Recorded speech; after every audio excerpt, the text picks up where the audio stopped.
원장님들은 어떻게 관리하시나요? 뭐 저 같은 경우는 저녁에 아무리 피곤해도 누우면 자거든요. 커피를 제가 좋아하는데 커피를 아무리 마셔도 잠을 잡니다. 그래서 충분한 수면이 저에게는 면역력이 떨어지지 않는 하나의 도움이 되는 그런 거라고 생각을 하고 있고요. 또 한 가지는 이제 제철 음식을 좋아하는데요. 저는 특히 사과를 많이 좋아해요. 그리고 또 이렇게 추워지는 계절에 이제 갑자기 좀 비염기가 있다 싶으면 그러면 이제 생강차를 끓여 먹을 때도 있고 또 저는 녹용을 이렇게 좀 달여서 그렇게 해서 목용하기도 합니다.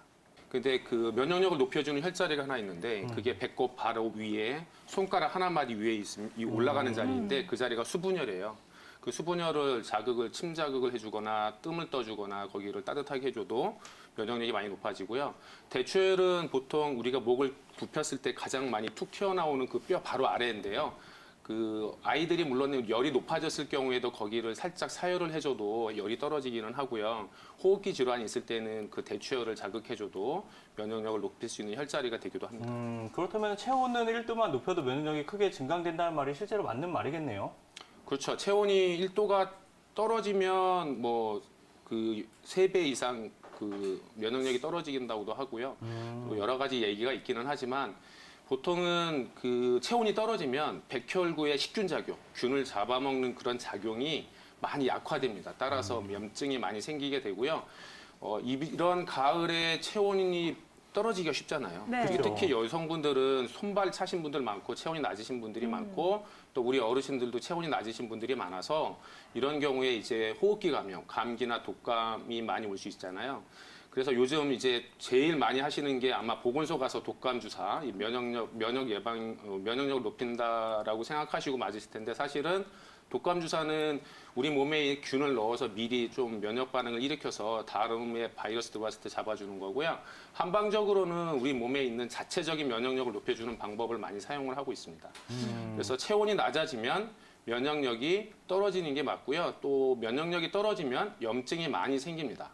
그리고 염증이 많으면 암이 발생할 확률이 또 높습니다. 따라서 이렇게 체온이 떨어지는 계절에는 염증을 잘 조절할 수 있도록 면역력을 높여주는 방법을 선택을 하셔야 되고 그래야 암이 없이 우리가 100세까지 살 수가 있습니다. 그렇다면 실제로 우리 원장님들은 잔병 치레 같은 거는 좀 잦지 않으신가요? 궁금하네요. 어떠신가요?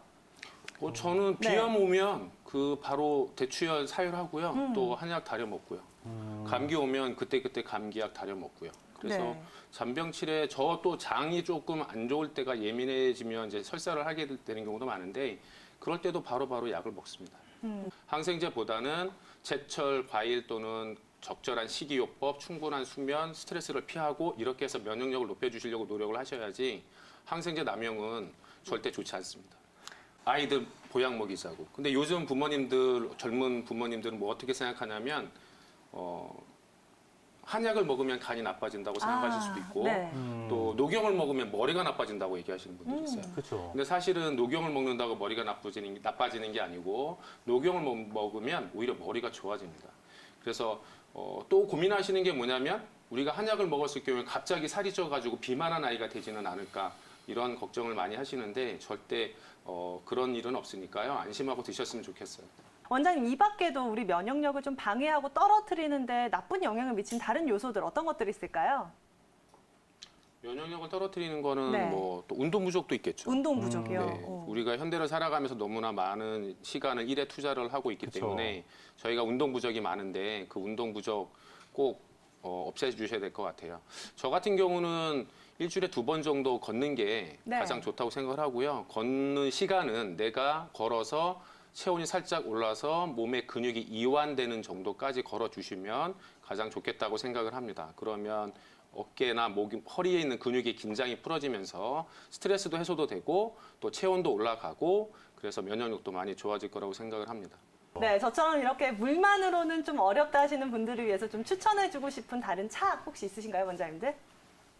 저는 환기도 괜찮다고 보고요. 어. 소음인처럼 몸이 차신 분들은 네. 인삼도 괜찮고 생강도 괜찮고 그리고 체온을 올려주는 방법 중에 하나가요. 생강을 한 500g 이상씩 끓여셔서 그 물을 그 물에 수건을 따뜻한 끓인 물이 뜨겁잖아요. 네. 근데 수건을 담가서 수건을 꺼내서 그 배 위에 배꼽이나 또는 수분혈 위에 올려놓고 계시면 또 체온도 올라가면서 면역력도 좋아지게 되실 거고요.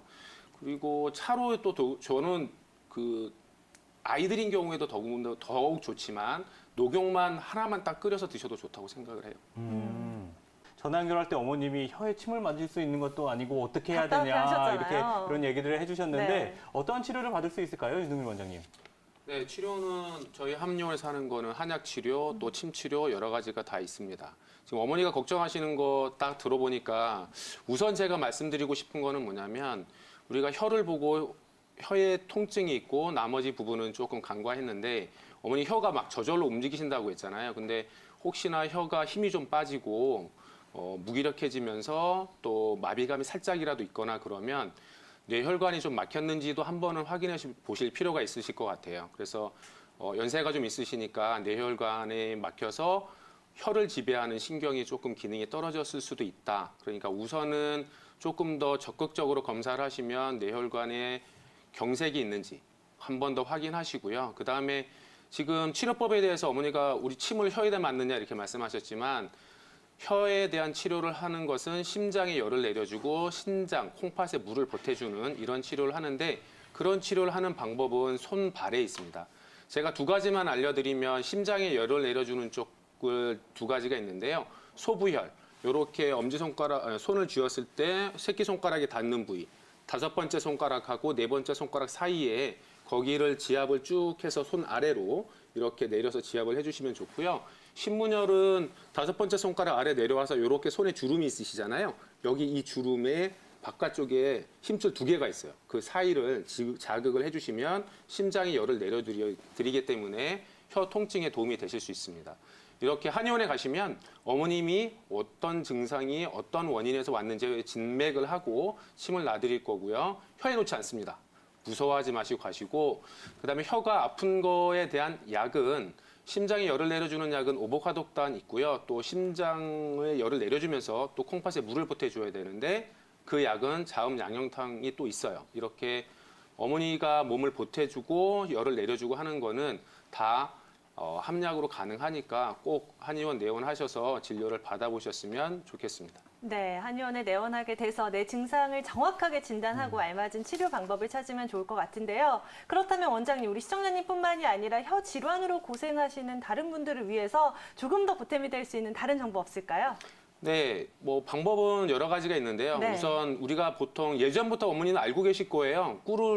구내염이 생기면 꿀을 바르시잖아요. 그쵸. 역시 꿀로 각을 해주시면 더 좋고요. 드셔도 좋으니까. 그리고 또 하나는 죽엽이 있어요. 대나무 잎인데요. 대나무 잎은 타이로신이라는 성분이 있고요. 이 성분이 심장하고 우리 몸의 염증을 잡아주기도 하는데 대나무 잎은 심장하고 위에 열을 내려줘요. 그래서 심장이 위에 열을 내려줌으로 인해서 구내염 또 구취에도 대나무 잎을 이용한 차를 드시는 게 도움이 되실 겁니다.